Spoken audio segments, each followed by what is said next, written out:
దేవుని ఘనమైన నామమునకు మహిమ కలుగునుగాక. మన ప్రభువును రక్షకుడునునైన యేసుక్రీస్తుల వారి యొక్క ప్రశస్తమైన నామమునకి మహిమ, ఘనత, ప్రభావములు యుగయుగములకు కలుగునుగాక. సర్వాధికారి అయిన దేవుడు ఆయన గొప్ప కనికరమును బట్టి మరొక శ్రేష్టమైన శుభదినంలో కొన్ని దేవుని మాటలు మనం ధ్యానం చేయుటకు ప్రభువు మనకిచ్చిన ఈ గొప్ప సదవకాశమును బట్టి దేవాది దేవునికి మనము ఎంతగానో స్తుతులు చెల్లించబద్దులమై ఉన్నాము. అదే సమయంలో దేవుని వాక్యము కొరకై సకాలంలో టీవీ దగ్గర వచ్చి కూర్చున్న ఆత్మీయులైన దేవుని ప్రియబిడ్డలు, పెద్దలు అయిన మీ అందరికీ కూడా ప్రభు అయిన యేసుక్రీస్తు పేరిట శుభవందనములు తెలియచేయచ్చు ఉన్నాను. ప్రియులారా, బాగున్నారు కదండి? అదే సమయంలో మీరు ఎలా ఉన్నారు? ఈ వాక్యాలు మీకు ఎలాగ ఉపయోగపడుతున్నాయి? ఈ వాక్య ప్రకటన ద్వారా మీ ఆత్మీయ స్థితి ఎలా ఉంది అన్న విషయాన్ని దయతో ఈ వాక్యమైన తర్వాత మాతో పంచుకొనండి. నిజంగా మేము చాలా ఆలోచిస్తున్నాం. ఏ విషయము అనగా మా శక్తికి మించి సువార్తనైతే ప్రకటిస్తున్నాం, కానీ ఎవరి యొద్దకు ఈ మాటలు వెళ్తున్నాయో, ఎవరు ప్రతిస్పందన తెలియ చేయకపోవడం వల్ల కొంత మేము ఆందోళనకు గురవుతున్నాం. నిజంగా ఈ మాటలు ఎవరికైనా ఉపయోగకరంగా ఉంటున్నాయా లేదా అని. ఏ కొద్దిమందో మాతో పరిచయస్తులైన ఆత్మీయులు మాత్రం ఈ మాటలు మేము రాసుకుంటున్నాము అని, దినదినము ఈ మాటల ద్వారా మేము దీవించబడుతున్నాము అని చాలా కొద్ది మంది చెబుతూ ఉన్నారు. ప్రభునందు ప్రియులారా, మరి ఇప్పటిదాకా మీరు ఒక్క పర్యాయం కూడా ఈ వాక్యము గురించి మీరు ప్రతిస్పందించుకున్నట్లయితే ఈరోజు ఎందుకు ఈ వాక్యమైన తర్వాత ఒకసారి ఫోన్ చేసి మాతో మాట్లాడకూడదు? ఈ భారభరితమైన ఒక పరిచర్య కొరకు మేము ప్రార్థిస్తున్నాం, తగిన సమయంలో మేము సహకారం కూడా అందిస్తాం. దైవజనుడా, ఈ అమూల్యమైన మాటలు మరింత కాలం కొనసాగాలని మా ప్రార్థన. మీరు ముందుకు వెళ్ళండి, మేమున్నాం అనే ఒక ప్రోత్సాహకరమైన మాట ఎందుకు అందించకూడదు? ఒకసారి ఆలోచన చేయండి ప్రియులారా. ఇది ఏదో ఒక సీరియల్గా, ఈ సీరియల్ మొదట చూసిన 100 మందికి బహుమానం ఇస్తాం అని చెప్పేది కాదు కదా. ఇవి పరలోకానికి తీసుకుని వెళ్ళే ఒక అమూల్యమైన వర్తమానములు. ఈ మాటలు మీకు ఏ రీతిగా ఉపయోగపడుతున్నాయో, ఈరోజు అందరి చేతిలో ఫోన్లు వచ్చేసాయి. ఆల్మోస్ట్ అందరి దగ్గర ఫోన్లు ఉన్నాయి. ప్రతిరోజు మీరు విదేశాల్లోనో, ఈ దేశంలోనో, కాలేజీలోనో, వేరే ఊరిలోనో ఉన్న మీ పిల్లలతో మీరు మాట్లాడుతూ ఉంటారు. ఎలా ఉన్నావమ్మా, ఏం చేసుకున్నావు, ఏం తిన్నావు అని. ఒకసారి నేను కూడా మీ బిడ్డనే అనుకొని ఒక చిన్న ఫోన్ చేయండి, ఈ మాటలు మాకు ఈ రీతిగా ఉపయోగపడుతున్నాయని. నేనే మాట్లాడుతాను మీతో. ఆ స్పందనను బట్టి నేను మరింత ఆత్మీయంగా బలపరచబడడానికి, మిమ్మల్ని బలపరచడానికి ముందుకు వెళ్తాను అని తెలియచేయడానికి సంతోషిస్తూ ఉన్నాను. ప్రభునందు ప్రియులారా, ఈ దిన కాలమున మనం ధ్యానం చేయబోతున్న అంశ భాగము, దేవుని యొద్దకు వస్తే దేవుడు తొలగించున్నది ఏది? ప్రభునందు ప్రియులారా, ఈ లోకములో కొన్ని పార్టీల వాళ్ళు మమ్మల్ని గెలిపిస్తే మేము ఉద్యోగంలోనికి రాగానే మీకు పర్మనెంట్ చేస్తాం, ఉద్యోగాలు ఇస్తాం, ఏదో మీరు ఇంతవరకు ఎదుర్కొంటున్న ఆర్థిక ఇబ్బంది నుంచి మిమ్మల్ని విడిపిస్తాం, ఆ బాధ నుంచి మేము మిమ్మల్ని తొలగిస్తాం అని వాగ్దానాలు చేసే నాయకులను చాలామందిని మనం చూస్తూ ఉంటాం. అయితే వాళ్ళు వాగ్దానాలు నెరవేరుస్తారా లేదా అన్నది నేను ప్రశ్నించుట, విమర్శించుట కాదు, కానీ దేవుడైతే అలా కాదు. బైబిల్ గ్రంథం సెలవిస్తుంది, ఆయన మాట ఇచ్చి చేయకుండునా అని అన్నారు భక్తులు. దేవుని ప్రియబిడ్డలారా, ఆయన ఒక మాట చెప్పాడు అంటే అది తప్పక జరిగించే దేవుడు. నేను ఇది తొలగిస్తాను అన్నాడు అని అంటే తొలగించే దేవుడు. ఏమేమి తొలగిస్తాడో, తొలగించుట అంటే తీసివేయుట పర్యాయపదం, దూరం చేయుట మన దగ్గర నుంచి. ఇలాంటి కొన్ని విషయాలు మనం ధ్యానం చేయక ముందుగా మూల వాక్యంలోనికి వెళ్దాం. యెషయా గ్రంథము 22వ అధ్యాయము 19వ వచనాన్ని మనం చదువుకుందాం. 19వ వచనాన్ని. నీ స్థితి నుండి యెహోవానగు నేను నిన్ను తొలగించెదను. చాలా ప్రియులారా, నిన్ను తొలగించెదను. వాస్తవానికి ఈ 22వ అధ్యాయాన్ని అంతటిని మనం చదువుతూ వస్తే దేవుడు తన జనములను ఓదార్చడానికి, లోకంలో ఉన్నవారు రేపు చచ్చిపోతాం కాబట్టి ఈరోజు తిని తాగి ఎంజాయ్ విత్ గంజాయ్ అని అనుకుంటే పోతారా బాబు, అలాగ చేయొద్దు మీరు అని చెబుతూ, మీ దోషాలు పరిహరించడమే నా ఉద్దేశము అని చెబుతూ 19వ వచనంలో అన్నాడు, నీ స్థితి నుండి యెహోవానగు నేను నిన్ను తొలగించెదను అన్నాడు. సందర్భము ఏదైనప్పటికీ నీ స్థితి ఏదో, అది దయనీయమైన స్థితి, దారుణమైన స్థితి, బాధకరమైన స్థితి, ఆయన ఎద్దుకు వచ్చి ఆయన శరణు వేడగలిగితే నీ స్థితి నుంచి ఆయన తొలగిస్తాడట. తొలగించాలంటే నువ్వెలాగుండాలి? ఒక మాట చూద్దాం. అపోస్తుల కార్యములు 13వ అధ్యాయము 22వ వచనాన్ని ఒక్కసారి మనం చూద్దాం. విపులంగా ఆ మాట రాయబడింది. తరువాత అతనిని తొలగించి దావీదును వారికి రాజుగా ఏర్పరచును. మరియు ఆయన నేను యెషయి కుమారుడైన దావీదును కనుగొంటిని. అతడు నా ఇష్టానుసారుడైన మనుషుడు. అతడు నా ఉద్దేశములన్నీ నెరవేర్చునని చెప్పి అతనిని గూర్చి సాక్ష్యమిచ్చెను. చాలు. అపోస్తుల కార్యం 13వ అధ్యాయం 22వ వచనాన్ని చూస్తున్నప్పుడు తరువాత అతనిని తొలగించి అని రాయబడింది. ఎవరతడు? బెన్యామీను గోత్రికుడైన కీషు కుమారుడైన ఇశ్రాయేలుల మొదటి రాజైన సౌలును తొలగించి. ఎందుకు సౌలును తొలగించి రాజుగా దావీదును ఏర్పరుస్తూ ఉన్నాడు? సౌలులో దేవునికి నచ్చనిదేంటి అనంటే చాలా చక్కగా రాయబడింది. పొట్టేళ్ల కొవ్వు అర్పించుట కంటే సమీపించి ఆలకించుట శ్రేష్టము అన్నాడు ప్రసంగి గ్రంథం 5వ అధ్యాయం 1-2 వచనాల్లో. ఈ ప్రవర్తన జాగ్రత్త అని చెబుతూ సౌలు యెరికో దేవుని సన్నిధానములో ఆయన యుద్ధానికి వెళ్తున్నప్పుడు అమాలేకుల మీదికి దేవుడు కరాఖండితంగా చెప్పాడు, అమాలేకీయులు భూమి మీద ఉండకుండా తుడిచిపెట్టాయి, ఆ ప్రాంతము నుంచి నువ్వేమి తీసుకురావద్దు, ఆ పట్టణమంతా కాల్చివేయి, అది శపితమైనది అని చెప్పాడు. సౌలు చరిత్ర తెలిసిన వాడే.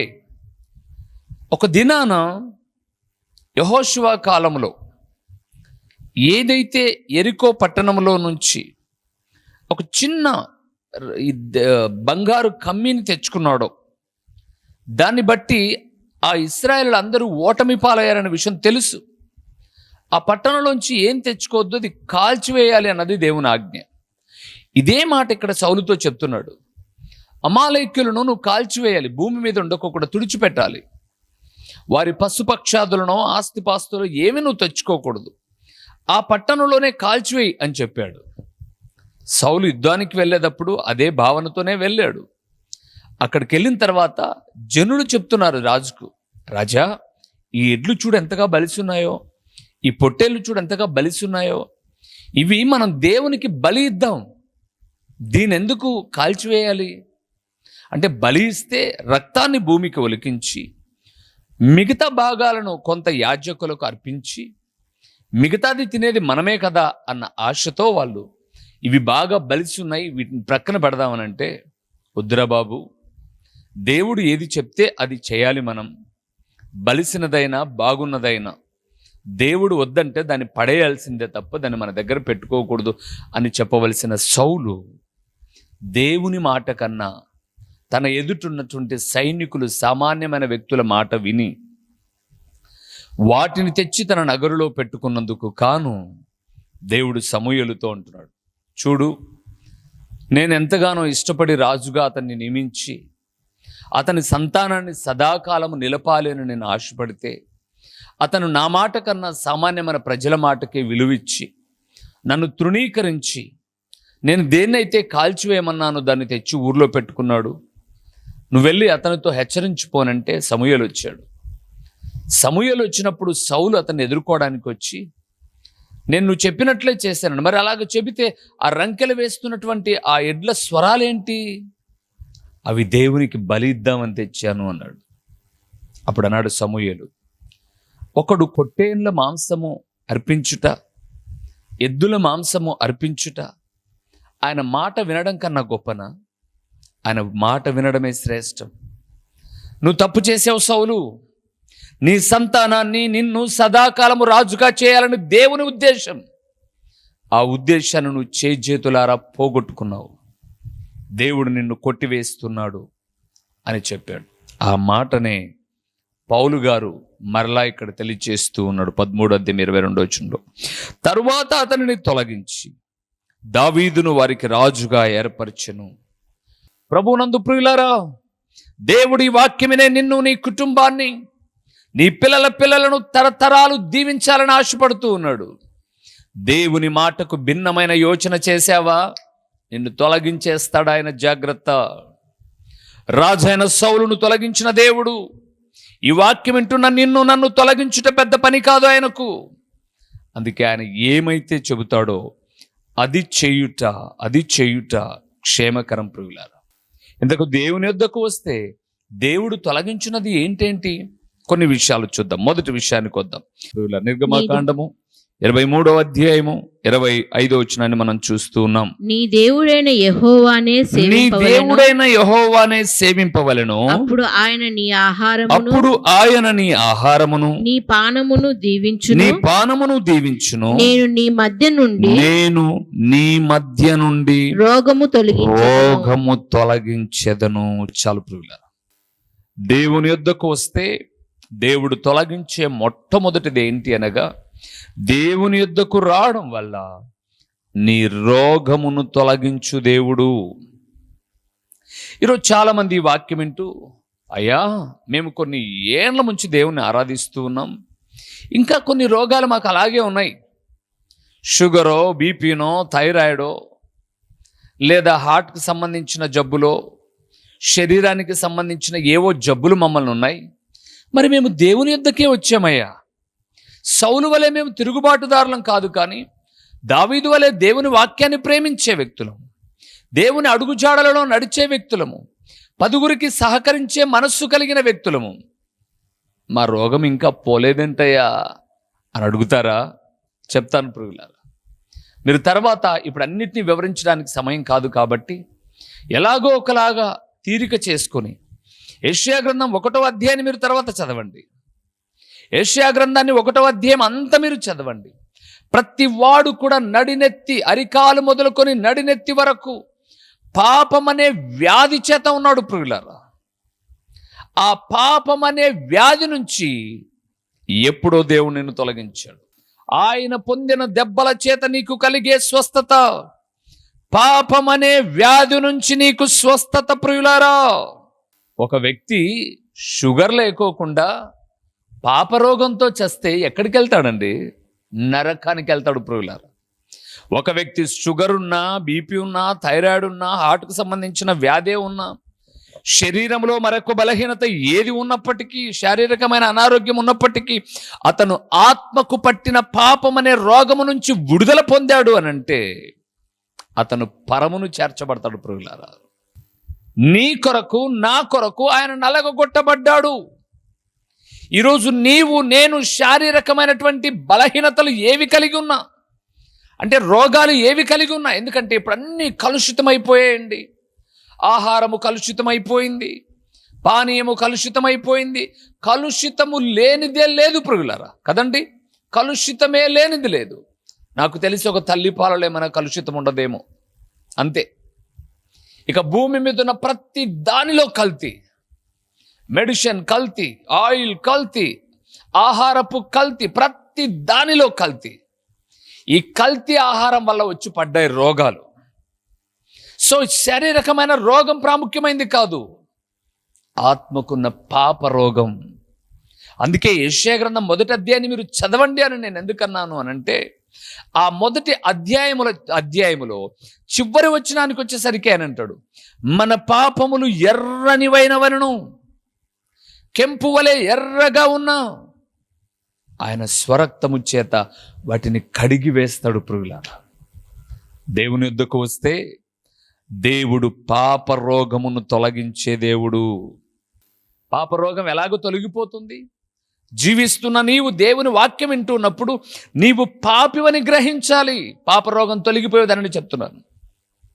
నువ్వు పాపివని గ్రహించాలి. అవును ప్రభువా, నేను జన్మతః ఈ లోకములో జన్మించిన జీవితాన్ని బట్టి నేను పాపినేని గ్రహించాలి. ఆ పాపమునకు బలి అయిన ప్రభువును బట్టి నువ్వు పశ్చాత్తాపపడాలి. నా కొరకు ప్రభువా నువ్వు శిక్షించబడింది, పశ్చాత్తాపపడు. మనస్సును మార్చుకో. ఇప్పటిదాకా ఉన్న మనస్సు క్రీస్తు యొక్క ప్రేమను గుర్తెరిగి మనస్సు మార్చుకో. ఇప్పటిదాకా చేసిన స్వభావాలు, చెడు కార్యాలను విడిచిపెట్టు, మనస్సు మార్చుకో. పాప క్షమాపణ నిమిత్తం ప్రభు అయిన యేసుక్రీస్తు నామమున బాప్తిస్మమును పొందు. అనగా నీటిలో నీ పాపరోత జీవితాన్ని సమాధి చేయబడు. నెత్తిన నీళ్లు చిలకరించుకోమని చెప్పట్లే ప్రియులారా బైబిల్ గ్రంథం. అందుకే మనకు మార్గదర్శకంగా ప్రభు అయిన యేసుక్రీస్తు యోహాను చేత బాప్తిస్మం పొందడానికి గలిలయ నీటిలోనికి దిగాడు. అపోస్తుల కార్యము 8వ అధ్యాయాన్ని మనం చదువుతున్నప్పుడు ఒక కందాకే రాణి కింద మంత్రిగా ఉన్నటువంటి అధిపతి అండి, అవిగో నీళ్లు నాకు బాప్తిస్మం ఇవ్వడానికి ఆటంకమేమి అన్నాడు. చరిత్ర పుటల్లోనికి మనం వెళ్తే బ్యాప్టిజమునకు నీళ్లు అవసరమై ఉన్నవి. నీటిలో సమాధి చేయబడు, క్రీస్తు కొరకు నూతనంగా లేపబడు. ప్రతి ఆదివారమున సంఘములో ఆయన శరీర రక్తములను పానీయము చేయి. నీ పాప రోగము నుంచి విడుదల పొంది ప్రభు అడుగు జాడలో నడుచుటకి ఇదే మార్గం. ఆయన అంటున్నాడు, ప్రియులారా, నీ రోగమును తొలగించే దేవుడు. శారీరక రోగం గురించి మాట్లాడినండి. గొప్ప గొప్ప దైవజనులు కూడా అనారోగ్యముతో అయితే మరణించారు. ఎలీషాను చూడండి బైబిల్ గ్రంథంలో ఎలాగ చనిపోయాడో మీరు చూస్తారు. భూమి మీద ఉన్న చాలా మంది భక్తులు, నమ్మకమైన సేవ చేసిన భక్తులు ఏదో ఒక రోగముతో చేత చనిపోయారు. నో, ఆ రోగం కాదు. వారికి శారీరకమైన రోగం ఉన్నప్పటికీ ఆత్మను శుద్ధిపరుచుకున్నారు, పాప రోగము నుంచి విడుదల పొందారు. ఆ రోగమును తొలగిస్తాడు దేవుడు. మొదటిది. రెండో విషయానికి వెళ్దాం. ఆది కాండము 30వ అధ్యాయము 23వ వచనాన్ని మనం చూద్దాం ప్రియులారా. 30వ అధ్యాయము 23వ వచనాన్ని మనం చూస్తాం. అప్పుడు ఆమె గర్భవతి కుమారుని కని దేవుడు నా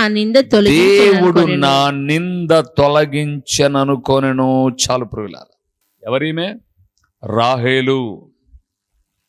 తన అక్క అయినటువంటి లేయా సారికి గర్భము ధరించి పిల్లలను కంటూ ఉంటే అసూయపడిన వ్యక్తిమే.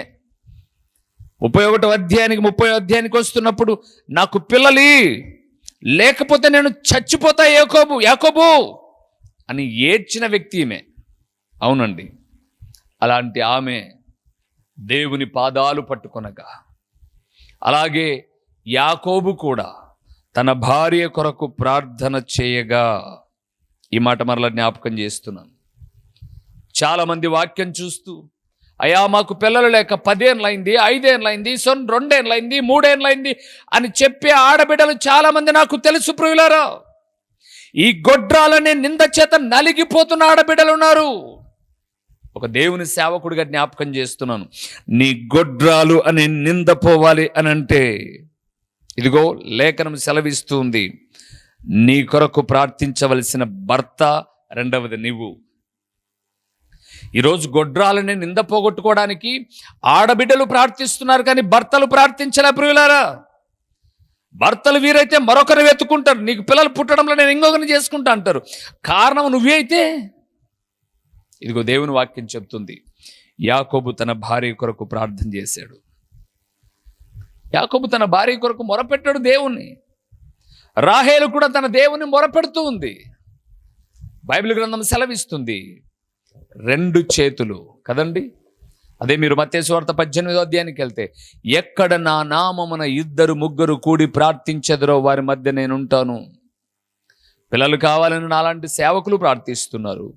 ప్రభువా మా గర్భఫలము తెరువు నాయనా అని ఆడబిడ్డలు ప్రార్థిస్తున్నారు. భర్త మాత్రం తిరుగుబోతుల మాదిరి తిరుగుతున్నారు. ప్రార్థన లేదండి భర్తలకు. నన్ను అడిగితే ఈ వాక్య ద్వారా మాట్లాడుతున్నాను. 199 పురుషులకు ప్రార్థనే రాదండి. తమ భార్య కొరకు ప్రాధేయపడే భర్తలు, గర్భఫలము కొరకు ప్రాధేయపడే భర్తలు ఎంతమంది ఉన్నారండి ఈరోజు? గర్భఫలము కొరకు ఉపవాసం ఉండే భర్తలు ఎంతమంది ఉన్నారండి? ఆడబిడ్డలు ఉపవాసం ఉంటున్నారు, కానీ భర్తలు ఎంతమంది ఉంటున్నారు? దేవుడు అంటున్నాడు, నా గొడ్రాలు అనే నింద దేవుడు మా మొరవిని తొలగించాడు. దేవుని ప్రియబిడ్డలారా, దేవుని పాదముల చెంతకు నువ్వు వస్తే గొడ్రాలు అనబడే నింద ఆయన తొలగిస్తాడండి. అందుకే ఇద్దరు కలిసి ప్రాధేయపడండి. నేను ఎప్పుడు అదే చెప్తానండి, భార్యాభర్తలు ఇరువురు ఒకరి చేతులు ఒకరు పట్టుకొని మోకరించి దేవుని శరణు వేడగలిగితే అసాధ్యమైనది లేదు ప్రియులారా. ఇదే పులివెందుల పట్టణంలో ఒక సాక్షిగా, ఒక దేవుని సేవకుడిగా నేను చెప్తున్నాను. మా దగ్గరకు వచ్చి ప్రార్థించిన అనేక మందిలో గర్భఫలము కొరకనే మా కొరకు వేరే స్థానిక సంఘానికి వెళ్తారు ప్రార్థించిన వాళ్ళు.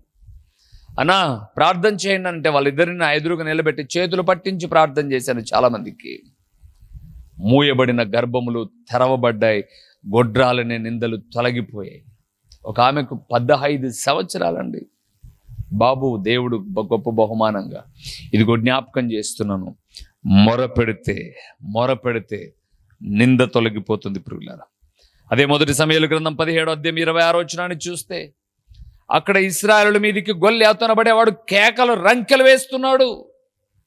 దావీదు అంటాడు, ఈ ఫిలిష్తీయుడైన గొల్యాతును చంపి ఇశ్రాయేలు మీద ఉన్న నింద తొలగిస్తా అంటాడు ప్రియులారా. దేవుని ప్రియబిడ్డలారా, దేవుని యొద్దకు వస్తే నా దేవుడు మాట్లాడుతున్నాడు, పాప రోగమును తొలగిస్తాడు, నింద ఏదైనా తొలగిస్తాడు. నేను ఎప్పుడు ఒక మాట చెప్తుంటానండి, బిందెలు ఎన్నైనా మోయొచ్చు, కానీ నింద మోయడం చాలా కష్టం. అయితే నువ్వు దేవుని యొద్దకు వచ్చావు అంటే నీ నింద తొలగిపోతుంది. నీ నిందను దేవుడు తీసివేస్తాడు ప్రియులారా. అందుకే దేవుని యొద్దకు రా. మూడో విషయాన్ని చూద్దాం, సమయం అయిపోతుంది. త్వరితంగా ఒక 2 విషయాలు చెప్తాను.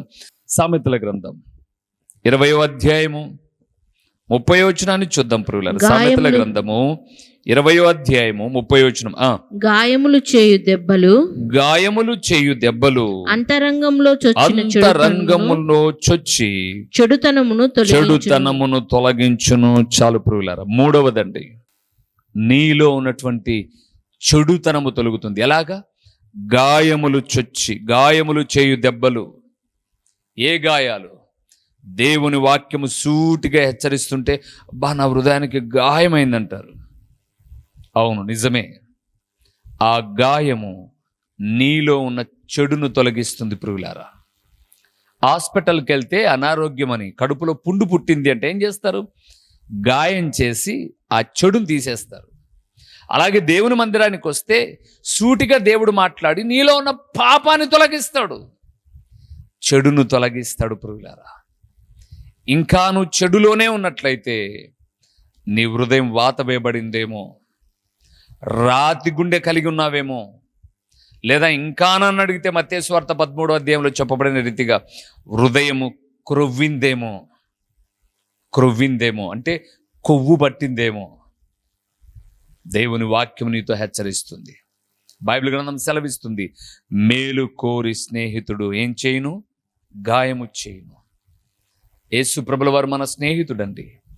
గాయము చేసైనా సరే నీ అంతరంగములో ఉన్న చెడును తొలగిస్తాడు. యోబు చూడండి, ఊజు దేశంలో గొప్పవాడు ఎలాగయ్యాడో తెలుసా? 1వ అధ్యాయాన్ని మీరు చదువుతున్నప్పుడు, యోబు గ్రంథం 1వ అధ్యాయము, ఊజు దేశమందు యోబు అని ఒక మనుషుడుండెను. అతడు యథార్థవంతుడును న్యాయవంతుడును, దేవుని యందు భయభక్తులు కలిగి చెడుతనమును విసర్జించిన వాడు అని రాయబడింది ప్రియులారా. గొప్ప ఎలాగవుతామో తెలుసా?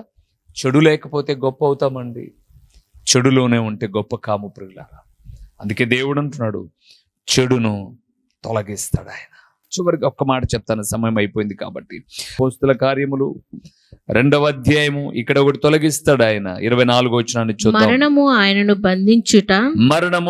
బంధించుట అసాధ్యము గనుక దేవుడు మరణ వేదనలు తొలగించి ఆయనను లేపెను. చాలు ప్రియులారా, 4వదండి, ప్రభువు నామమును బట్టి ప్రార్థన చేయ వారందరూ రక్షణ పొందుదురు అని చెబుతూ యేసు ప్రభుల వారిని గూర్చిన సాక్ష్యాన్ని చెబుతున్నాడు పేతురు. అక్కడ అంటాడు, మరణ వేదనలు లేదా మరణము ఆయనను బంధించి ఉంచుట అసాధ్యము గనుక దేవుడు మరణ వేదనలు తొలగించి ఆయను లేపెను. దేవుడు నీ యొక్క మరణ వేదనలు కూడా తొలగించేవాడు. ఈరోజు నువ్వు యేసు ప్రభు నామమందు రక్షించబడ్డావు అనంటే, పాపిగా పశ్చాత్తాపపడి నీ పవిత్రమైన జీవితాన్ని ప్రభువుకు అర్పించావు అంటే మరణ వేదనలు తొలగిస్తాడు. ప్రియులారా, నీ మీద రెండవ మరణానికి ఏమాత్రం అధికారం ఉండదు. అందుకే జ్ఞాపకం చేస్తున్నాను, దేవుని యొద్దకు రా, దేవుని యొద్దకు రా. పాప రోగాన్ని తొలగిస్తాడు, నీ మీద ఉన్న నింద ఏదైనా తొలగిస్తాడు, నీ అంతరంగములో చొచ్చి ఉన్న చెడు ఏదైనా తొలగిస్తాడు. 4వదిగా మరణ వేదనలు తొలగించి, నా ప్రభు అయిన యేసుక్రీస్తు మానవ రీతిగా ఈ లోకానికి వచ్చినప్పుడు తండ్రి అయిన దేవుడు ఆయనను సజీవంగా లేపిన రీతిగా, మరణ వేదనలు తొలగించి లేపిన రీతిగా నిన్ను కూడా సజీవంగా లేపుటకు సామర్థ్యము కలిగిన వాడు నేను ఆరాధిస్తున్న ప్రభు అయిన యేసుక్రీస్తు. లేదా మరణ వేదనలు తొలగిపోకపోతే మట్టిలో కలిసిన నీవు పాతాళ లోకములో వేదన పడుటకు వెళ్తావు. అందుకే దేవుని యొద్దకు వస్తే దేవుడు వీటిని తొలగించేవాడు. అందుకొరకే ప్రభు దగ్గరికి వద్దాం. దేవా, నా మీద ఉన్నటువంటి నింద అయినా, నాలో ఉన్న పాపరోగమైన, దేవా నన్ను వెంటాడుతున్న చెడుతనమైన, నాలో భయము మరణ వేదనల భయమైన నీవు మాత్రమే తొలగించగలిగిన దేవుడవని నీ పాదాల చెంతకు వచ్చాను. తొలగించు ప్రభు అంటే ఇప్పుడే తీసివేయటకు సామర్థ్యం కలిగిన వాడు. తలలో ఉంచుదామా, కళ్ళు మూసి ప్రార్థన చేద్దాం. ఆయన ప్రతి వాటిని తొలగించి నీకు నెమ్మదిచ్చేవాడు. ప్రార్థన చేసుకుందాం. ప్రేమ స్వరూపి, కరుణా సంపన్నుడా, మీ ఘనమైన నామమునకు హృదయపూర్వకమైన స్తోత్రములు చెల్లిస్తూ ఉన్నాము నాయనా. నేను నమ్మిన బిడ్డలను నువ్వు చేయి విడిచే దేవుడవు కాదు తండ్రి అని మీ పాద సన్నిధికి వచ్చి నీ శరణు వేడగలిగితే వారి మీదున్న పాపరోగము, నిందలు, ఓ తండ్రి మరణ వేదనలు, చెడుతనాన్ని తొలగించి నెమ్మదికరమైన మార్గంలో నడిపించే దేవుడవు. ఈరోజు తొలగిపోక వాటినే భరిస్తూ వేదనకు లోనైతూ ఉన్నట్లయితే మీ శరణు వేడుతున్న వారిని మీరు జ్ఞాపకం చేసుకోనండి. పాపరోగమును బట్టి శరీరము ఏ బలహీనత చేత నలిగిపోతూ ఉందో నజరేయుడైన యేసు నామములో విడుదల దయచేయండి తండ్రి.